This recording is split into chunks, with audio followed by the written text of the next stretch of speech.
Hey everyone, welcome back to my YouTube channel, Uniquely You Life Coaching with Kelly. And I just wanted to come on here today and do a video. I'm going to start doing these once a week just because I want to bring you value and support you and just want you to be able to lose the weight and not have to gain it back again. So with that being said, I'm going to get started talking about what I want to talk about today. And that is your relationship with food. Because most of us have been on diets and know what it's like to diet and lose weight. But how many of us worked on our relationship with food? I mean, typically when we go on traditional diets, it's mainly about taking the food away, right? I mean, most of the diets, they don't, they limit some taking away some form, whether that's carbohydrates, whether that's fats, whether that's sugar, whatever that is. But whether it's a certain food or a certain food group, it seems to revolve around losing access to food that you really enjoy. And they don't sometimes even give you enough food to make you feel satisfied. And what we have seen is that most of the time, I know this was the case for me, it doesn't work because it's just not sustainable. It's not realistic. I know the clients that I work with learn how to improve their relationship with food so they don't have to be anxious or have this scarcity mentality around food. When I was losing my weight, I stopped thinking that this was the last time that I'm going to get my favorite dessert. This is the last piece of apple pie I'm ever going to get to eat. This is the last piece of chocolate cake I'm ever going to get to eat. I knew and told myself there's going to be yellow cake with chocolate icing in my future. I just told my brain that, like, I'm going to be able to eat this. And you might have tried numerous diets in your past. You counted calories. You eliminated these favorite foods that the list said you couldn't have. And, you pushed yourself like you did for so long just so you could lose some weight. I mean, does that sound familiar? I mean, it was for me for many, many years. I mean, these scenarios are just very typical. That's just how it is in our life, in our world. But there is a catch that while these methods, they might help you shed some pounds temporarily for the most part, they don't really address the deeper issues, which is your relationship with the food. I mean, just think about it. Have you ever found yourself that you're on a diet and you're religiously following it? You stick to your prepackaged meals and go to the office and, pop that open and stick it in the microwave and you've got about this much food. Or you have a shake and then you have to deal with, getting all that together. But then you find that once the weight has come off, or maybe even not all the way off, you've just gotten really close to your goal, then you are like, now what do I do? Like, how do I eat like a normal person? I mean, we diet much like a bride nowadays does when they're planning an extravagant wedding. I mean, they don't consider what comes after it, which is this lifelong commitment to this marriage. I mean, when I was planning my wedding and I was getting married, I had this whole binder full of stuff. I had gathered pictures from magazines. I had planned a budget. I had looked at all these dresses. I had shopped for the flowers. I picked out these invitations. I did these cake testings. But I didn't spend nearly as much effort on what came after that. So then I woke up one day and I was like, well, how do I do this wife thing? My husband and I are like bickering, like, how do you do this wedding thing? And you're, you and what is that old book that was men are from Mars and women are from Venus, or vice versa. But it's like you're on two different planets. Like, who is this person I married? Because you didn't focus on the after. You were just focusing on that what you're doing now. And I mean, just like we might prepare for a wedding day, but not the marriage, we're often focused on shedding these pounds but then we're not preparing for life after that. We're so focused and consumed on that goal weight that we don't even take into consideration how we're going to keep it off. So when the diet ends, whether you get tired of doing it, you're like, I can't do this anymore. It's too hard. I'm just like throwing in the towel. I can't be doing this. Or you actually kind of, you may reach your goal, but then you go back to those eating habits, those old eating habits, and the weight creeps back on. I mean, I know exactly what that feels like. That was the case for me so many years. I mean, before I lost my weight for the last time, I never thought, well, what am I going to do once I lost this weight? I never asked myself, how am I going to make sure that this weight stays off this time? If you've watched any of my past YouTube videos, you see that the struggles that I went through. But I never asked myself the question, like, how is this going to stay off the rest of my life? I guess I just hoped and prayed, like, oh God, let this be the time. But it never was, not until it was the last time. I mean, during the weight loss journey, we're typically, fueled by motivation, the number on the scale, and we're getting in smaller clothes. But then what happens when we do reach our goal?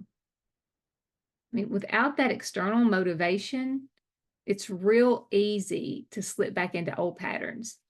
If your relationship with food hadn't changed, if you think it's tough to stick to a diet while you're actively losing weight, just imagine how much harder it's going to be once you lose that weight, and the motivation, it's like only a reflection in the mirror. So I'm sorry if you hear my dog. She's having a little moment. She's got allergies. Anyway, so, I mean, how do you know when you have truly improved your relationship with food? It's about developing a sustainable approach to your eating, and one that actually supports your overall body, mind, and your spirit. It's not depriving yourself of foods that you really love, but you enjoy them within your hunger and fullness cues. Listen to your body and giving yourself permission to eat things without guilt and condemnation.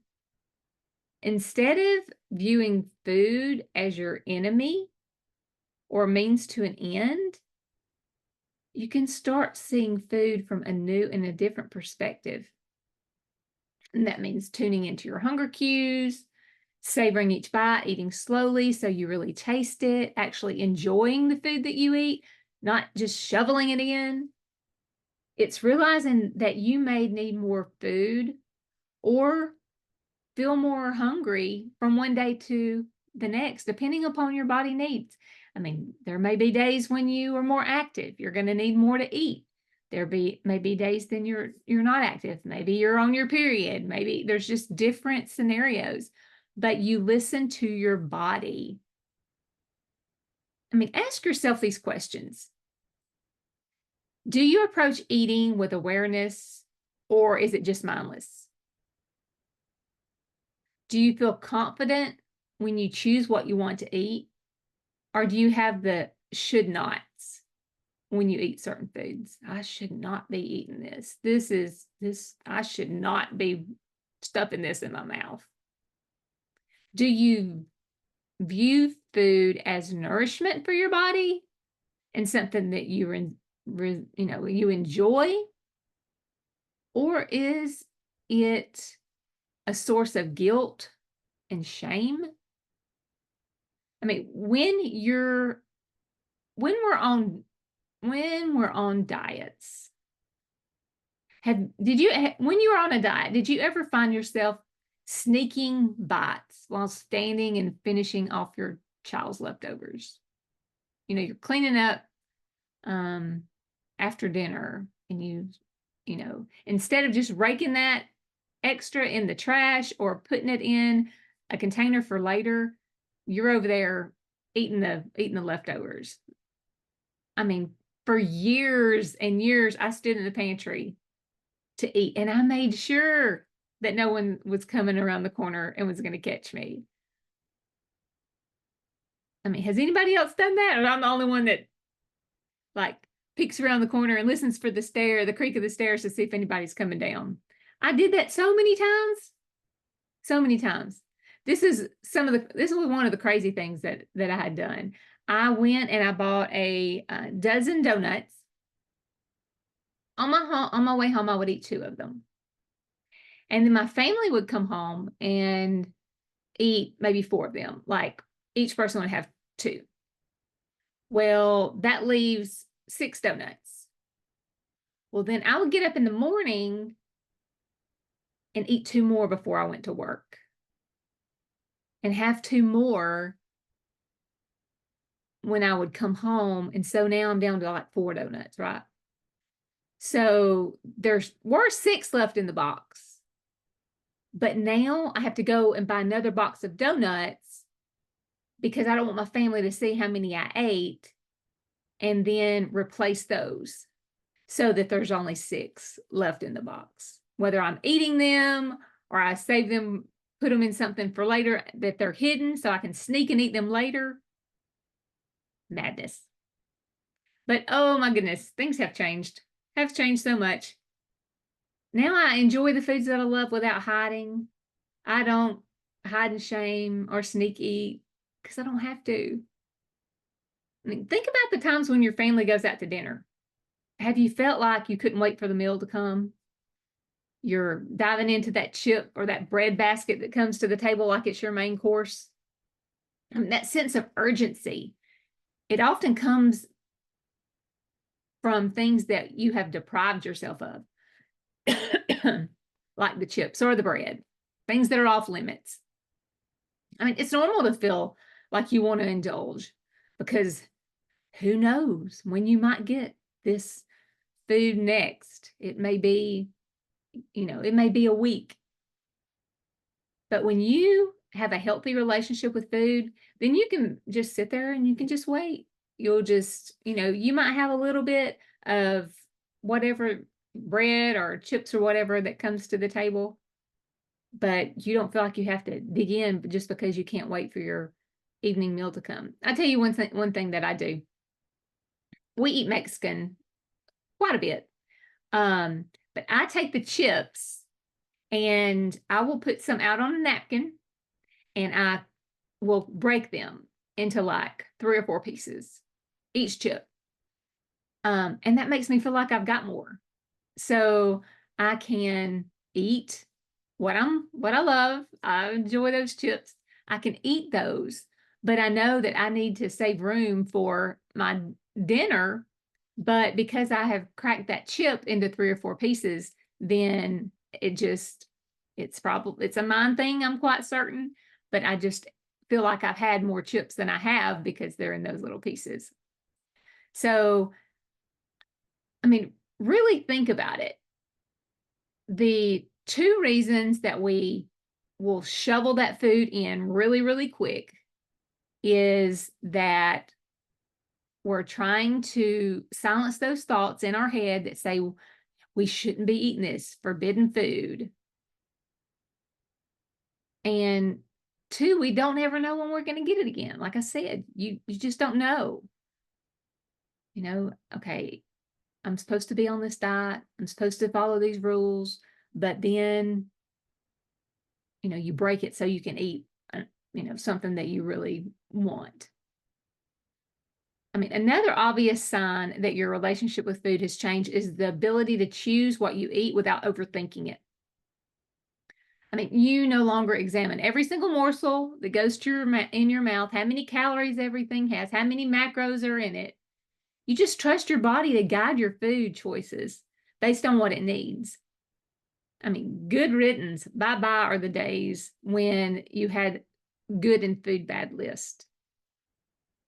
I mean, food is food, and you're free to enjoy it without judgment. I mean, like I said, while most of us are, when you're on a diet, you're eating something with these thoughts, well, is this good for me? Or is this going to make me fat? Or should I be eating this? Shouldn't I be eating that? I mean, goodness gracious, this, it's just madness. Even like the food industry, like one day this thing will be good for you and the next day it'll be bad for you. For a long time, eggs were horrible for you. Now they say eggs are good for you. Coffee's been bad for you. Now coffee's good for you. I mean, it depends on who you listen to on whether it's a good or a bad food. They were like low fat. Y'all remember the low fat craze? Everybody did the low fat craze. And now it's like eat fat, keto, for example, high fat. So it's an ongoing thing. I mean, think about how much mental chatter that you have that surrounds your eating habits. Are you constantly worrying about what you should or shouldn't be eating? Are you already thinking about dinner when you're at breakfast? And this constant overthinking about food leads to stress. And stress in itself is going to lead to weight gain. We all know that. We've heard that so many times. And we do this food worrying, as I call it, food worrying. I mean, it really can end up sabotaging your efforts, but it doesn't have to be that way. I mean, over the next few days, I really challenge you to look at your thoughts around food and how it's coming up. Like when you go to eat, if there's this mental tug of war, and just think about what you're thinking about when it comes to your food. Do you feel guilty for eating a cheeseburger? And write those things down. That chatter, just write them down. Just get curious. Be like a little detective.